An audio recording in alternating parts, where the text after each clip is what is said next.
M kali I, maka kita bisa menjawab soal A. Coba jawab.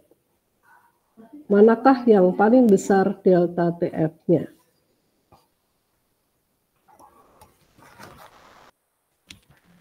CL2.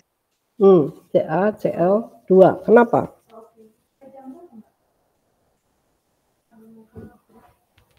Rumusnya sama kan semuanya? Molalitasnya samakah? Kalian lihat molalitasnya sama tidak? Sama. Sama. Lalu yang berbeda apa? Iya. Ya, I-nya. I-nya. Maka di dalam hal ini delta TF itu akan paling besar apabila I-nya paling besar. Dengan demikian maka kita akan bisa urut pertama yang paling rendah titik bekunya. Jadi kita bisa katakan TF untuk Ca Cl2 itu lebih kecil daripada TF untuk siapa? Na, Cl, baru kemudian yang paling besar titik didihnya adalah titik bekunya adalah C12H22O11 gitu ya. Yang paling rendah titik didihnya adalah CaCl2 karena delta TF-nya yang paling besar. Kalau disebut delta TF untuk CaCl2 itu lebih besar dari delta TF untuk NaCl dan kemudian ini lebih besar dari delta TF untuk sukrosa ya, C12H22O11.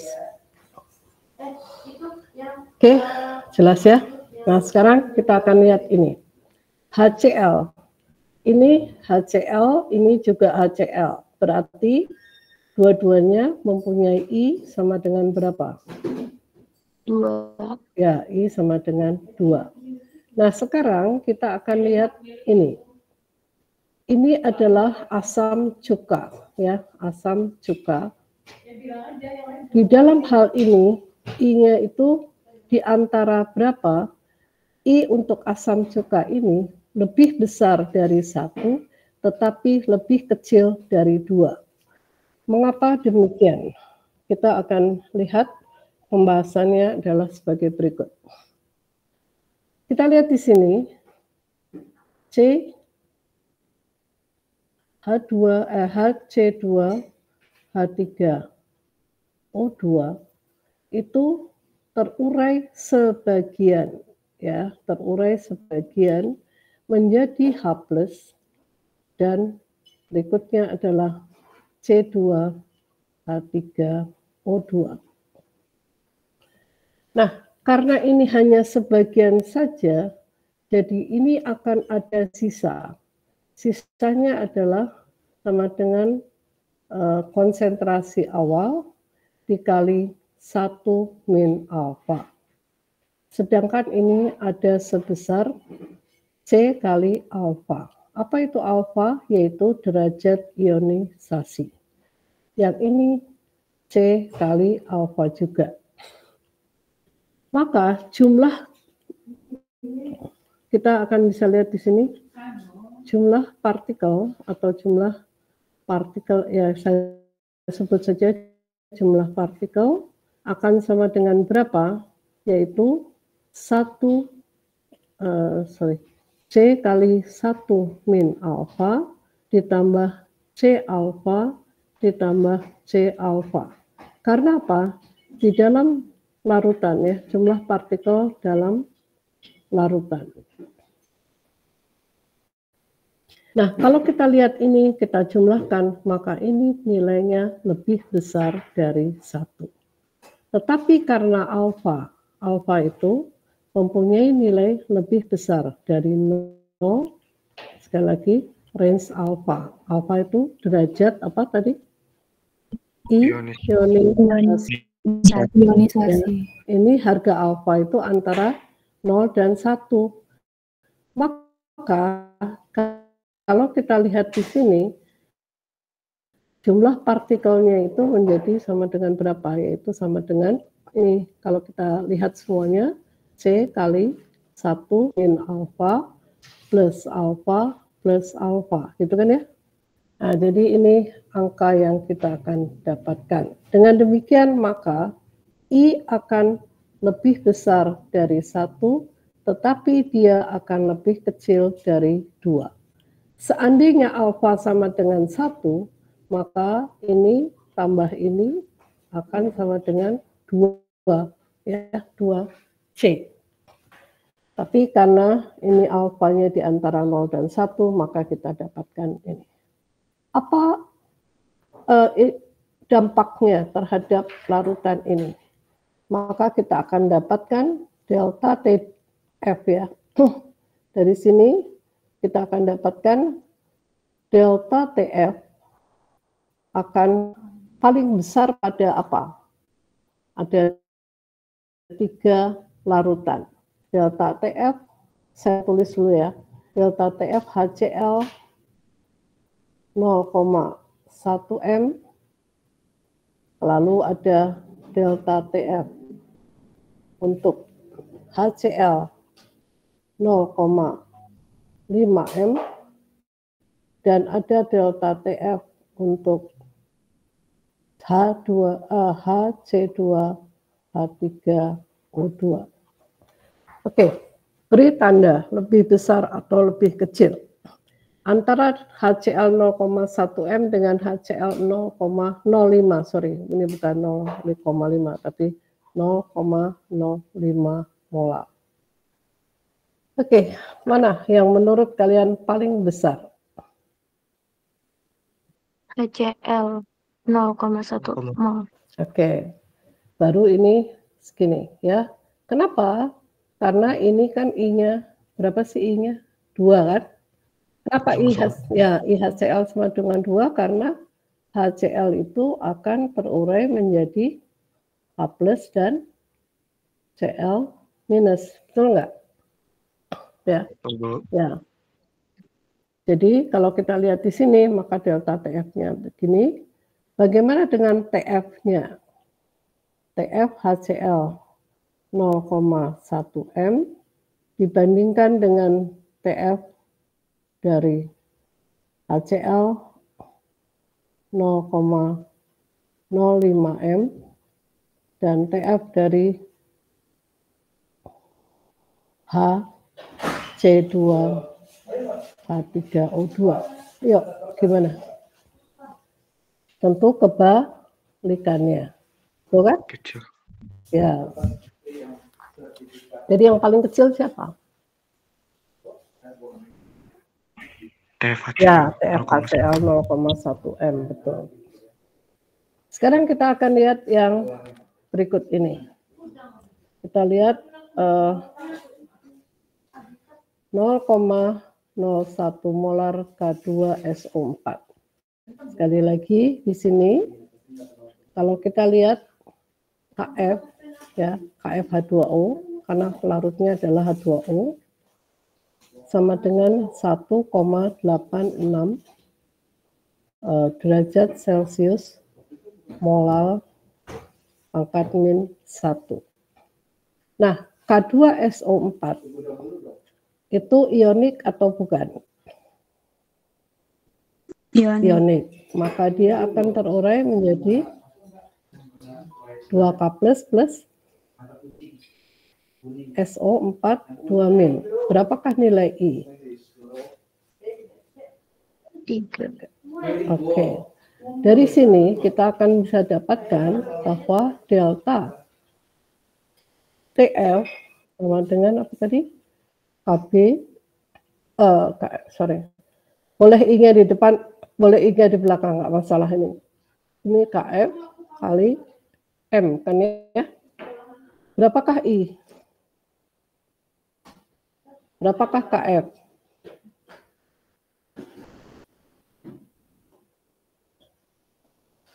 Ini boleh saya tulis gini. Berapakah M? 0,010. 0,010. Satuannya molar, ya.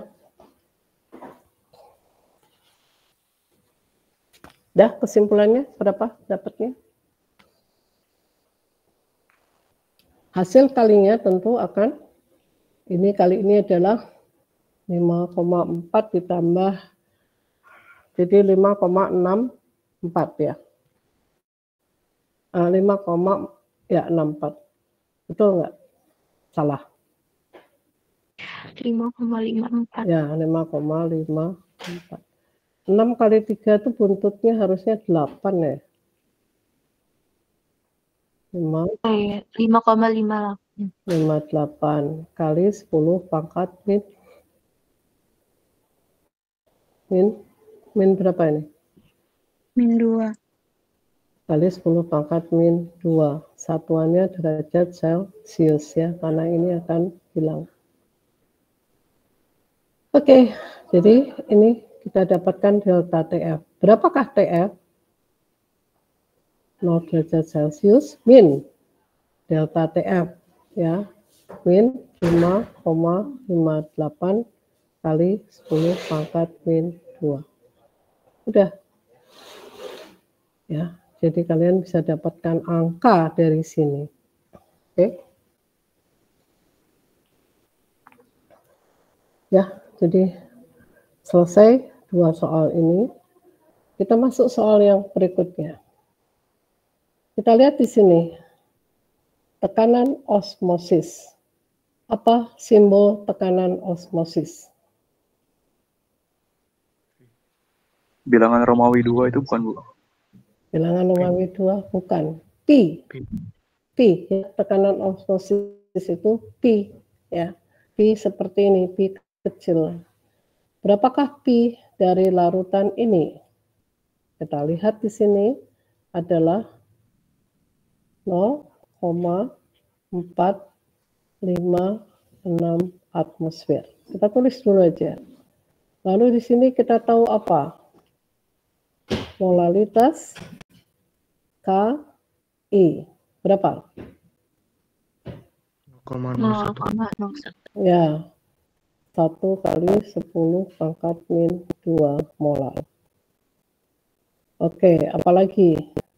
KI. KI itu ionik bukan? Iya, ionik. Ya, Bu. Jadi berapa harga I-nya? 2. 2, Bu. Ya, jadi I-nya sama dengan 2. Oke. Sekarang kita akan lihat rumus apa yang bisa kita pakai. Untuk tekanan osmotik itu berlaku P, ini molar, bukan molar, sorry salah saya. Ini molar ya, molar besar. P sama dengan I kali C kali R kali T. Berapakah T di dalam hal ini? 25 derajat. Nah, kita harus, ini kan 25 derajat Celcius ya, ditambah 273, jadi 298 Kelvin. Mengapa? Karena kita pakai T dalam Kelvin. Ya, jadi T-nya dalam Kelvin sehingga kita harus mengubahnya menjadi Kelvin. Nah, setelah itu kita tahu apa? Pi ya, Pi kita tahu. Sehingga kita bisa katakan Pi-nya berapa? 0,456 atmosfer. I kita tahu? 2, C kita tahu? 10 pangkat min 2 molar ya. R kita tahu? R ini ya, yang kita pakai adalah 0,082 liter atmosfer mol pangkat min 1 Kelvin pangkat min 1. Itu R yang kita pakai. Jadi di sini kita tulis 0,082 liter atmosfer mol pangkat min 1 Kelvin pangkat min 1. Lalu T kita tahu 298 Kelvin, ya. Nah, di sini molar ini bisa kita ganti dengan mol per liter. Boleh kan? Ya, kita taruh di sini. Sini kali sini pangkatan 2 mol per liter. Ya. Nah, ini kita perlu masukkan satuannya ya, supaya kita bisa hilangkan mana yang harus kita hilangkan. Lalu di sini atmosfer dengan atmosfer. Oh ya, ini ini itu sudah mencari ya berapa konsentrasi ini. Jadi sama dengan berapa ini kita lihat harus keluar ternyata kita dapatkan sinyal 82 atau tidak ya. Oke, ini dua apabila terai sempurna ya. Sekarang kita lihat apakah terai sempurna atau tidak. Nah, dengan ini Kelvin sudah tenang. Dengan demikian maka kita bisa dapatkan di sini harga I.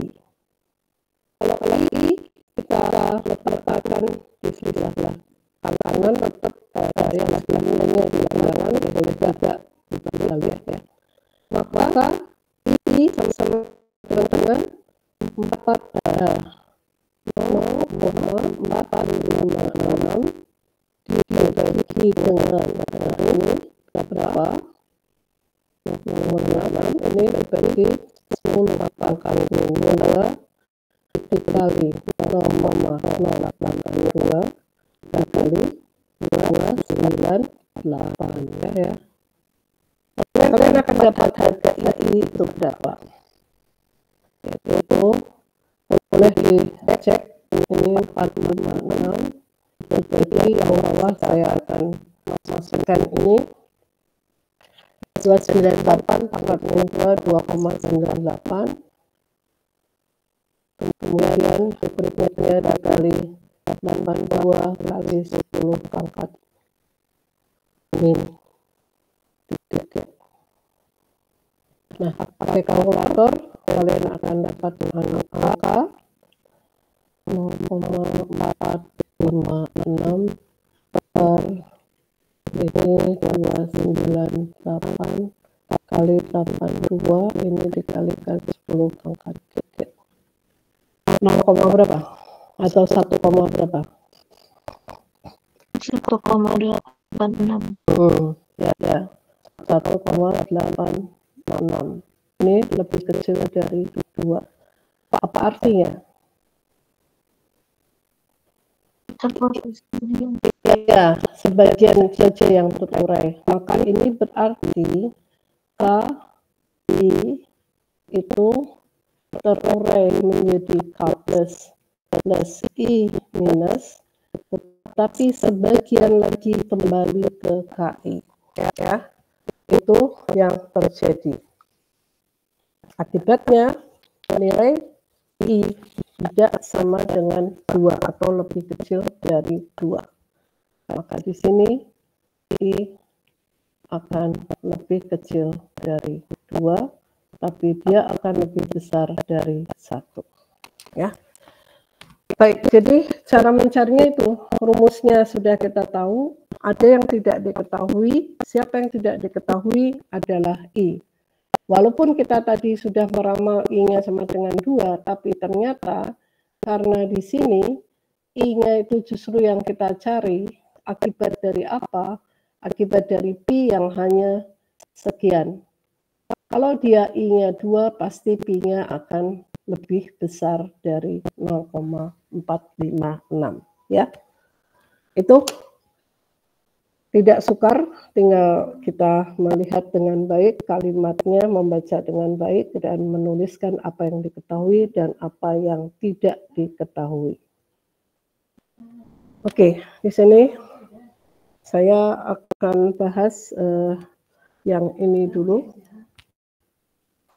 agak bertumpuk ini karena tidak sempat saya pisahkan. Oke, kita akan lihat dulu. Pada 25 derajat Celcius, tekanan uap, ya, tekanan uap metanol 96 torr. Nah, kemudian apa fraksi mol atau berapa fraksi mol CH3OH dalam larutan jika tekanan parsial, if partial vapor pressure of CH2 adalah sekian. Nah, kita lihat ini suhunya juga sama, yaitu 25 derajat Celcius. Mari kita lihat secara bertahap. Pertama adalah ini, tekanan uap metanol murni, ya, metanol murni kita sebut P0CH3OH. Berapa harganya? 96 torr, ya. Ini kita tulis dulu. Kemudian berikutnya adalah tekanan uap tekanan uap CH3OH. Tekanan parsial uap CH3OH ini berarti tekanannya CH3OH pada larutan. Jadi ini nilainya sama dengan 24 torr. Gitu. Nah, sekarang berapakah fraksi molnya? Kita akan lihat tekanan uap larutan, P larutan sama dengan PCH3OH dalam larutan. Berapakah itu? Sama dengan fraksi mol dari apa? Fraksi mol dari apa? Fraksi mol larutan atau fraksi mol pelarut? Nah, sekarang kembali ke hukum Raoult, ya.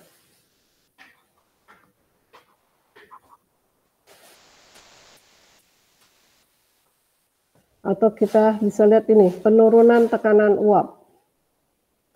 Ini P parsial, kalau hukum Raoult P parsial, PX sama dengan X dikali tekanan parsial sama dengan apa? Fraksi mol dikali P0, ya.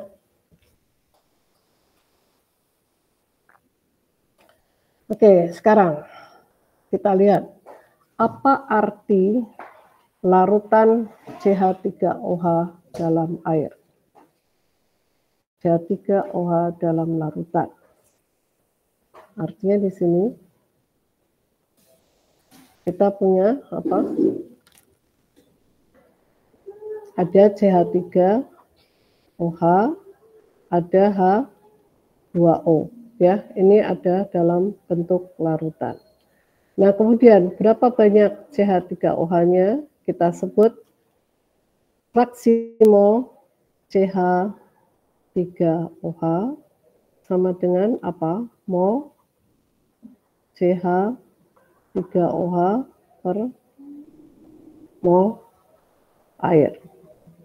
Kalau fraksi molnya air sama dengan apa? Mol H2O per mol, nah ini bukan mol air, mol air plus CH3OH, ya. Jumlah mol air plus CH3OH.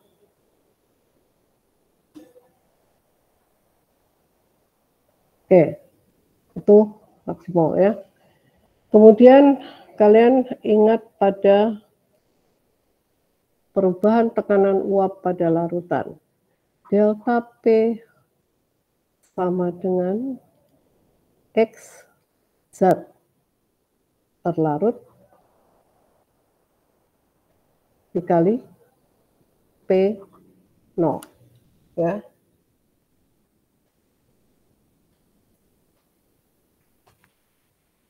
Itu. Kalau P larutan sama dengan apa? Ingat nggak? X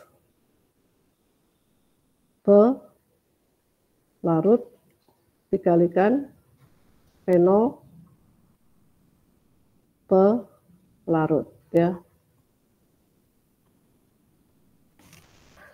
Oke, atas dasar itu coba selesaikan persoalan ini. Q3. P larutan sama dengan ini.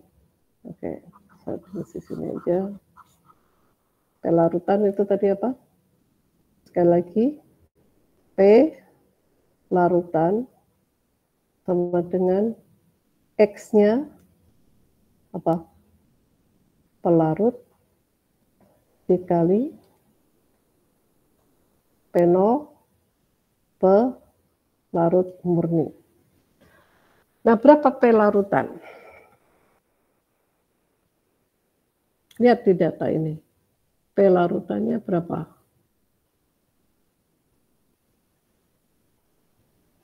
Halo? 24. 24. Ya. Jadi di sini 24 mm Hg. Oke. X-nya tahu belum? Belum kan? Dicari, Bu. Ya, dicari. Jadi ini X pelarut. Dikali P0-nya berapa? 96. Ya, 96 tor. Oke, kita pakai tor aja ya. Milimeter Hg dengan tor sama. Ini tor. Oke, kita bisa coret kan? Berapakah X pelarut?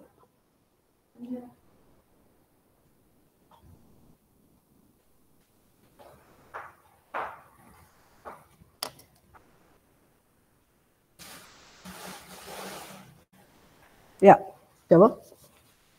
0,25 bukan, Bu? Ya, 0,25. Dari mana 0,25? Yaitu ini kan bisa kita hilangkan. Lalu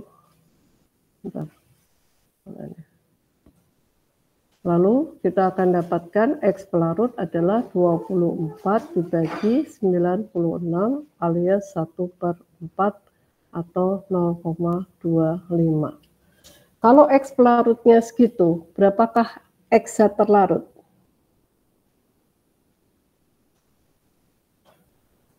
Satu min X pelarut.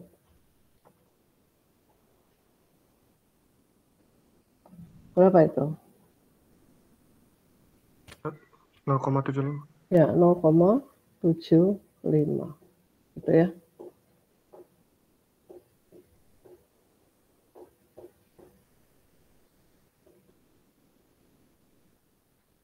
Nah, tapi kalau itu tadi seperti itu juga pelarutan sekian. Tapi ini bukan pelarutan sebetulnya, ini vapor pressure off. Jadi partial vapor pressure. Nah, maaf, ini partial vapor pressure. Jadi kalau ini yang kita lihat ya, jika itu yang kita lihat berarti di sini adalah tekanan uapnya CH3OH. Jadi kalau ini CH3OH, maka ini adalah X dari CH3OH. Ya, jadi ini apa? Ini sudah X CH3OH. Karena itu tadi tekanan parsial. Cukup itu saja, selesai. Tapi kita perlu tahu bahwa hukumnya adalah seperti ini, ya. Tekanan parsial itu sama dengan apa? Sama dengan fraksi mol dikali tekanan uap normal. Tekanan uap normal atau tekanan uap murni, pelarut murni. Tekanan uap senyawa murni. Oke, itu selesai satu. Ada pertanyaan? Nah, kalau tidak, kita coba lihat yang berikut ya. Tekanan uap murni. tekanan uap murni pelarut A. Ini kita sebut sebagai, saya ganti dulu tintanya supaya bisa, ya kita lihat di sini ya. Tekanan uap murni kita sebut P0 pelarut A atau cair A 0,80 atmosfer. Lagi yang kita tahu, jika suatu zat yang tak menguap, kalau tidak menguap maka dia tidak perlu kita lihat tekanan parsial B, ya. Nah, yang kita lihat berikut itu, jika B dilarutkan dalam A, jadi B suatu zat yang non volatile, ya. Non volatile itu tidak menguap. Ini ditambahkan ke dalam pelarut A. Nah, itu menjadi larutan, ya, menjadi larutan. B dalam A. Maka di sini kita akan mempunyai namanya P larutan. P larutan harganya berapa? Yaitu drop turun, ya, turun menjadi 0,60 atmosfer. Sekarang kita akan lihat hubungannya dengan apa, yaitu dengan B. Kalau kita lihat P larutan sama dengan sekian, maka kita punya delta P. Berapakah delta P? Yaitu P0 dikurangi P. Berapakah itu? P0-nya berapa? 0,80. Ya, jadi ini 0,80 dikurangi 0,60 atmosfer, ya. Jadi kita akan dapatkan harga 0,2 atmosfer. Betul, ya? Nah, delta P itu sama dengan apa? Tadi sudah dirumuskan di atas. Delta P sama dengan X B zat terlarut, ya. Saya tulis dulu X zat terlarut dikalikan dengan P0, ya. P0 dalam hal ini A. Zat terlarut dalam hal ini B. Maka kita akan dapatkan di sini XB dikali 0,8 atmosfer. Berapa delta P tadi? Ini kita bisa lihat 0,2 atmosfer sama dengan X kali 0,8 atmosfer. X-nya bisa ketemu, Pak? Ya, berapa? 0,2 per 0,8. Ya, jadi berapa itu? 1/4, ya. Oke, udah selesai di situ. Nah, sekarang kita akan lihat yang berikut. Untuk yang kelima, maka kita perlu lihat apa saja data yang diperlukan agar kita bisa mendapatkan yang ditanyakan. Oke. Pertama, tekanan uap pelarut murni adalah 25,5 torr. Jadi kita tulis di sini pelarut murni air, ya. Pelarut murninya itu air. Pelarut murni, jadi P0. P0-nya air 25,5 torr. Oke. Terus apa lagi?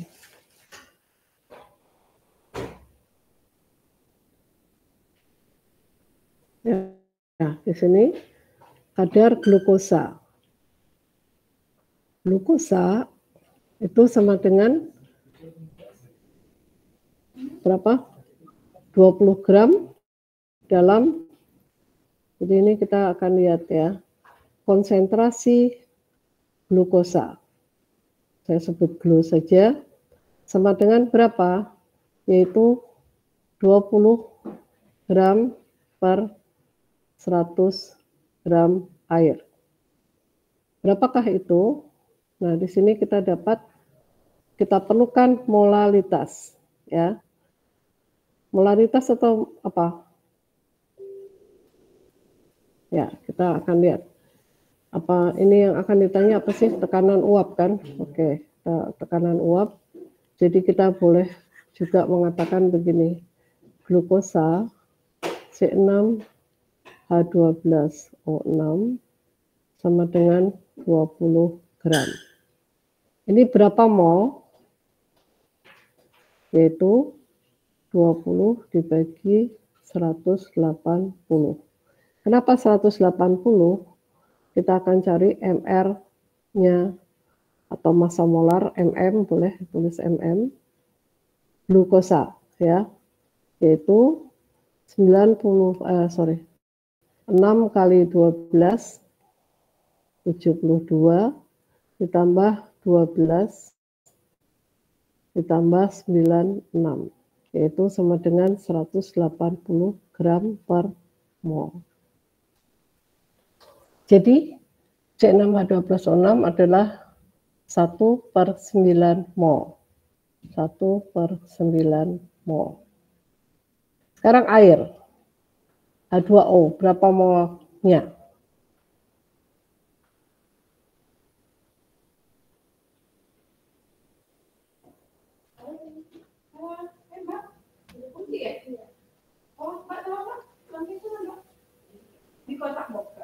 Air ya, 100 gram H2O berapa mol?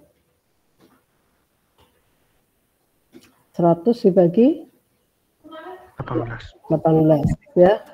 Terus bagi 18 itu adalah 5,55 mol. Oke. Nah, sekarang untuk mencari tekanan uap larutan, kita kembali ke P uap larutan. Saya lanjut lagi. P larutan ya. P larutan sama dengan fraksi mol zat terlarut atau fraksi mol pelarut. Fraksi mol pelarut dikali P0 pelarut ya. Oke. Ini kan rumus umumnya ya. Pelarutan, betul nggak sih? Pelarutan itu ya, betul ya.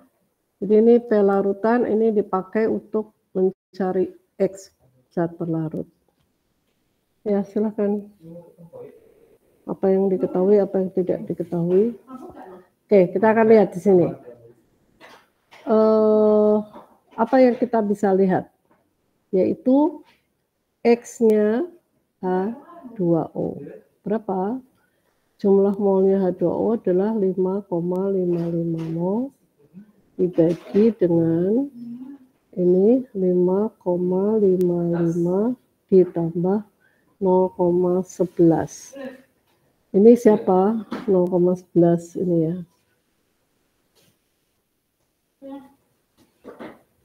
Nah, jadi kita akan dapatkan ini XH2O-nya.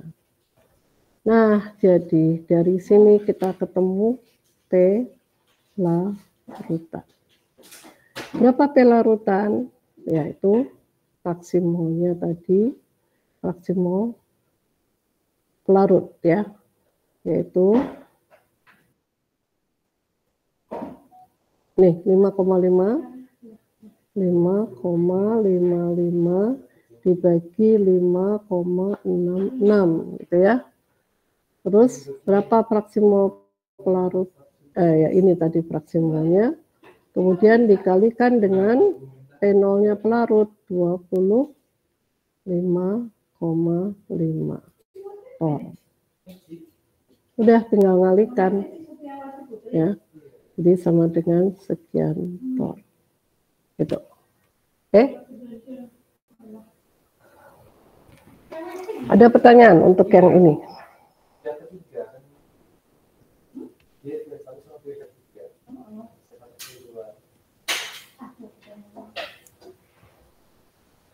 Ya, kalian nanti buat lagi ya, tapi saya sudah coba jelaskan di sini bagaimana cara kita mencari dari tahap ke tahap ya. Oke, ini jadi sudah kita dapatkan. Nah, untuk masalah yang ke-6, question ini. Tekanan, coba baik-baik kita lihat. Tekanan uap murni air pada 25 derajat Celcius adalah 23,76 tor. Maka di sini kita bisa katakan P02O sama dengan berapa tadi? 23,76 tor. Terus, tekanan uap suatu larutan yang mengandung 5,4 gram zat pada 90 gram air adalah 23,232 tor. Jadi itu adalah P larutan ya. P larutan 23,32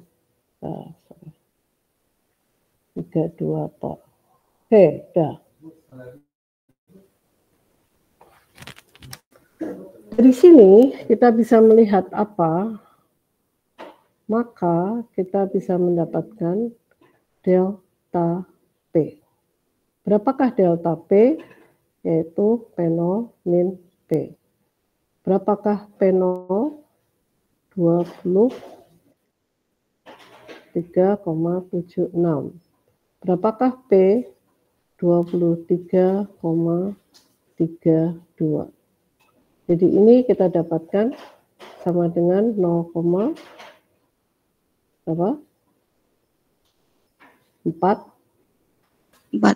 ya 44 tor. Oke. Nah sekarang kita akan lihat hubungan delta P dengan fraksi mol ya. Kita akan lihat molnya siapa tadi? Katakanlah non-volatile substance tadi bisa sebut saja X atau B lah ya. Mol B sama dengan atau mol zat terlarut gitu aja. Molnya zat terlarut berapa? Nah kita akan dapat 5,40 per sesuatu yang kita belum tahu per mm-nya. Nah, ini sudah kita dapat. Lalu molnya H2O. Berapa? 90 per 18. Ya, 90 per 18. Alias 5 mol. Gitu ya. Jadi, fraksi mol zat terlarut. Saya tulis begini, kalian boleh tulis pakai apa, B atau A atau apa, boleh silakan, nggak apa-apa. Fraksi mol zat terlarut adalah 5,40 per mm yang kita belum tahu tadi, dibagi dengan 5,40 per mm ditambah dengan 5 mol. Gitu ya. Nah, kita akan lihat fraksi mol zat terlarut dari P atau delta P. Delta P sama dengan fraksi mol zat terlarut ya. Zat terlarut kalau mau dikatakan B boleh. Ini saya untuk mempermudah aja menuliskan XB dikali berapa P0-nya tadi? 20 ya kali P0, itu aja dulu. Maka kita akan mendapatkan delta P tadi berapa? Nah, kita boleh sebut XB sama dengan delta P per P0. Delta P-nya berapa tadi? 0,44. P0-nya berapa? 2, 3,76. Betul nggak? Ya, lihat data di sebelah sini. Ini kan ada P0H2O. Nah, udah. Dari situ kita akan mendapatkan angka 5 XB kan, 5,40 per mm dibagi dengan 5,40 per mm plus 5. Ya. Udah, nanti kalian akan dapatkan angka ini 44 dibagi 2376. Apa ini? 44 ini 1, sekian kali 10 pangkat min 2. Udah, matematikanya ada satu bilangan tak diketahui, maka kalian bisa hitung. Ya. Oke. Ini 44 dibagi 2376, berapa nih? 23, 24, 24, sisanya ada 20, 20 dibagi ini 8 ya, 1,8 sekian.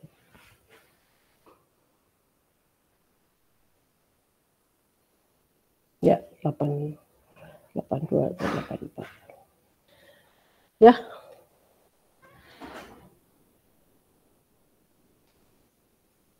Nah ini cari dengan matematika sederhana. Pembilang dibagi penyebut sama dengan sekian, maka pembilang ya kalian bisa cari. Oke, ada pertanyaan di sini.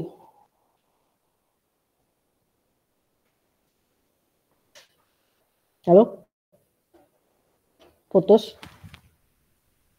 Tidak, Bu. Tidak, Bu. Jangan diam aja. Kalau saya diam aja, jadi saya kayak bicara di kuburan. Baik, Bu. Oke. Jadi bisa ya, tinggal hitung itu saja.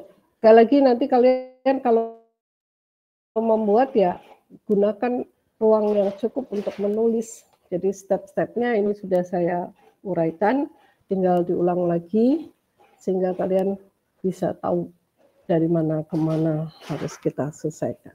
Oke, sekarang kita coba lihat gambar di bawah ini, dan kemudian perhatikan baik-baik kalimatnya. Dua wadah ya, ini ada beaker A dan ada beaker B. Dua wadah ini diletakkan dalam suatu ruang yang besar. Ruang yang besar ini ya, ruang yang besar ini tertutup. Lalu kita punya larutan di sini ada dua macam. Yang satu adalah di A itu ada NaCl 1 molar. Di B itu juga ada NaCl 1 molar. Masing-masing A itu ada 1 liter larutan dan ini juga ada 1 liter larutan. Oh ini 2 ya, 2 molar. Nah kira-kira kamu ini aja secara logika saja. Setelah didiamkan beberapa saat, apa yang akan terjadi? Apakah ada air yang akan menguap? Kalau ya menguap, kenapa dia menguap?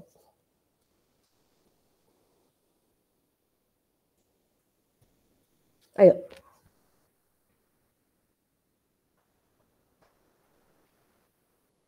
Apakah konsentrasi NaCl di A dan B sama?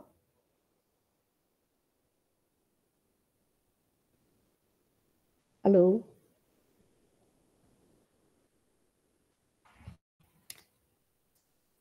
Gimana, Bu? Tidur tadi ya. Apakah konsentrasi NaCl di kontainer A dan B itu sama?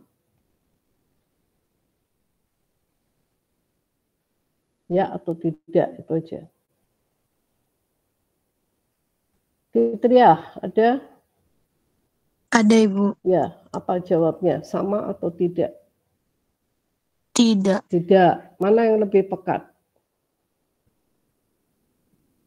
Mana yang lebih pekat? 2 M. Yang 2 molar. Ya, 2 molar lebih pekat.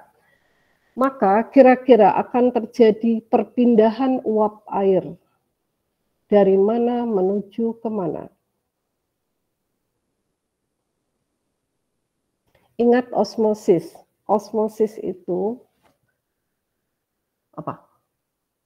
Yang akan terjadi pada proses osmosis, pelarut akan berpindah dari yang konsentrasinya lebih tinggi atau yang konsentrasinya lebih rendah.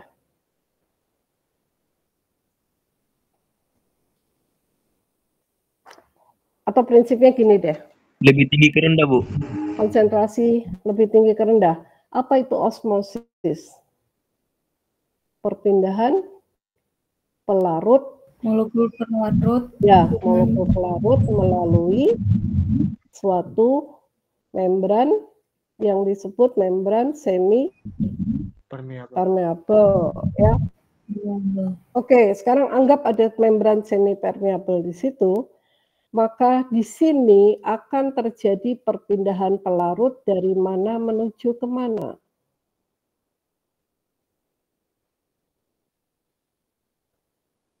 Ayo, kira-kira.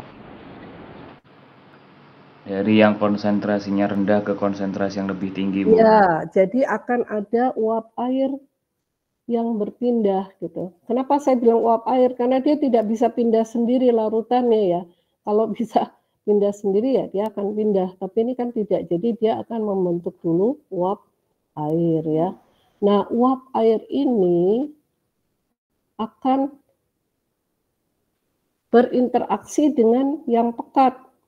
Sampai kapan interaksinya terjadi? Ya, yaitu sampai konsentrasi di A dan di B sama besar, gitu kan? Itu osmosis itu kan prinsipnya begitu ya. Konsentrasi NaCl di A itu sama dengan konsentrasi NaCl di B, barulah dia akan berhenti. Maka di sini sama dengan berapa konsentrasinya? Kurang lebih. Berusaha untuk sampai dengan sama-sama 1,5 molar ya, sama-sama 1,5 molar gitu. Nah, dari situ kita akan lihat volume air akan berkurang di kiri, yaitu di A, tetapi akan meningkat di B, sehingga konsentrasi NaCl di A akan menjadi lebih besar, sedangkan konsentrasi NaCl di B akan menjadi lebih kecil. Namun keduanya akan mempunyai konsentrasi yang sama. Jadi kalau kita lihat secara keseluruhan, kurang lebih adalah yang terjadi itu H2O-nya akan mengencerkan NaCl hingga 1,5 molar. NaCl yang satu lagi akan menjadi pekat karena pelarutnya sudah menguap sebagian, gitu ya. Berapa volumenya? Nah, kita akan lihat di sini konsentrasi dalam kesetimbangan, kita tulis saja NaCl dalam kesetimbangan, yaitu sama kiri dan kanan, adalah 1,5 M. Nah, bagaimana dengan NaCl yang di A dan NaCl di B? Volume NaCl di A. Supaya 1,5 molar, gimana caranya? Gitu ya. 1 dibagi. Oke, gimana caranya? Nah, ini pertanyaannya. Jadi pertanyaannya berapa volume NaCl di B. Gitu.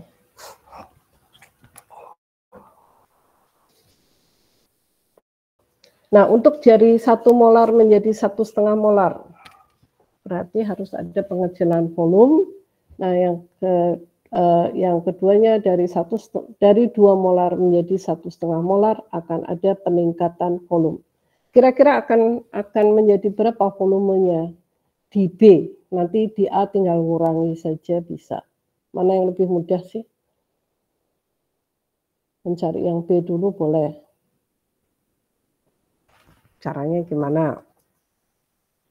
Volume. Nah, kita pakai rumus ini ya.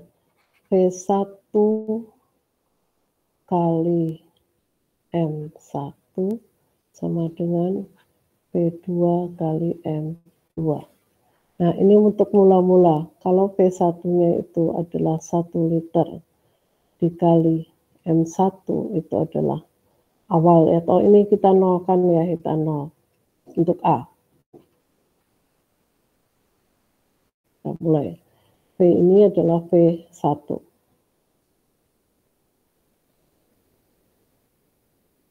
Berapa molaritasnya? Itu adalah 1 M. Untuk V1-nya berapa? V1-nya adalah, belum tahu. Berapa molaritas satunya? Molaritas satunya adalah 1,5 M. Ya. Kenapa sih kok bisa tahu 1,5 M? Ya, 1 molar dengan 2 molar volumenya sama. Kalau kita campur maka kita akan mendapatkan 2 liter. Lalu molnya 1 mol tambah 2 mol, 3 mol, 3 mol bagi 2 liter. Jadi 1,5 mol per liternya gitu ya.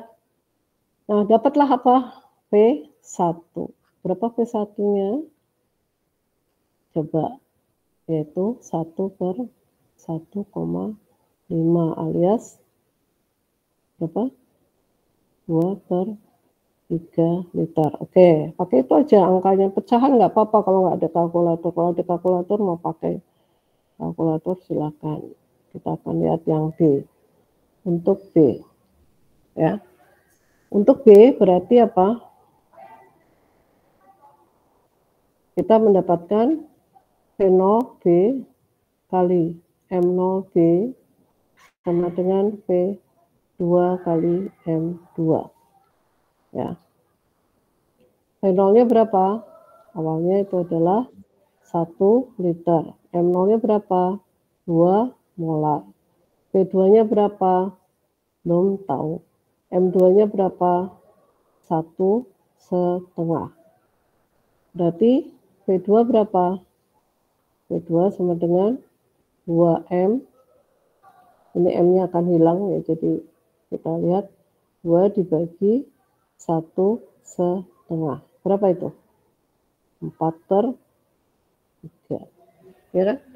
4 per 3 tambah 2 per 3 berapa? 2 liter kan?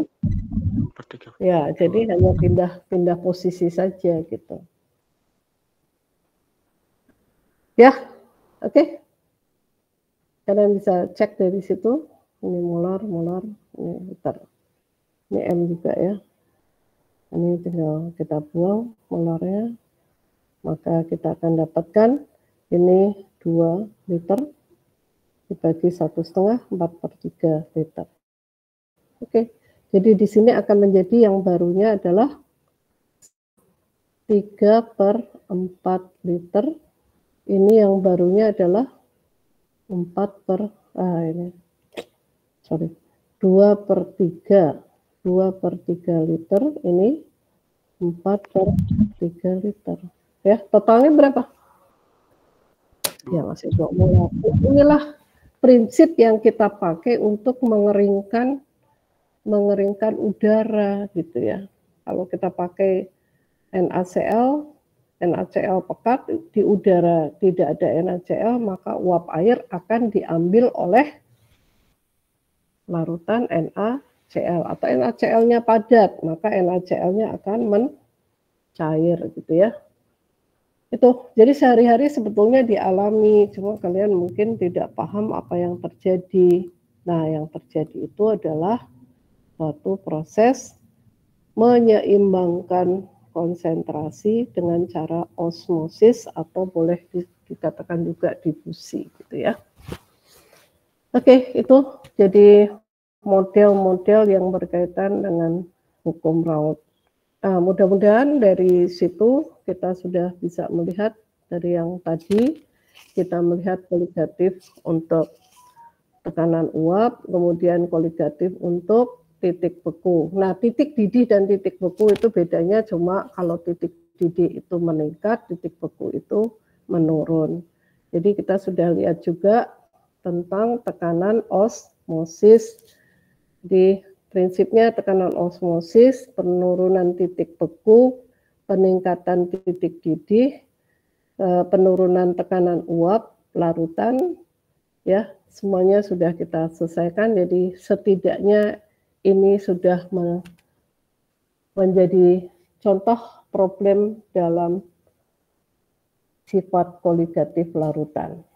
Elektrolit dan non-elektrolit dibedakan dari I. Untuk yang non-elektrolit, I-nya sama dengan 1, yang elektrolit I-nya akan lebih besar dari 1. Baik, saya kira itu. Soal yang lain masih ada, tapi kalian selesaikan sendiri ya. Ini masih ada beberapa soal yang lainnya, bisa dilakukan sendiri. Kalau enggak ya nanti satu hari kita bicarakan lagi. Oke. Baik, sampai di sini dulu tutorial yang kedua ini. Saya akan tutup saja kalau tidak ada pertanyaan, kecuali kalau ada pertanyaan. Ada pertanyaan? Tidak, Bu. Tidak, oke. Kalau gitu, saya sudahi saja pertemuan ini. Selamat pagi dan Assalamualaikum warahmatullahi wabarakatuh. Waalaikumsalam warahmatullahi wabarakatuh. Terima kasih. Oke, jangan lupa daftar hadir diisi sesuai dengan kehadiran. Yang tidak hadir jangan jadi jin ya. Oke. Baik, Bu.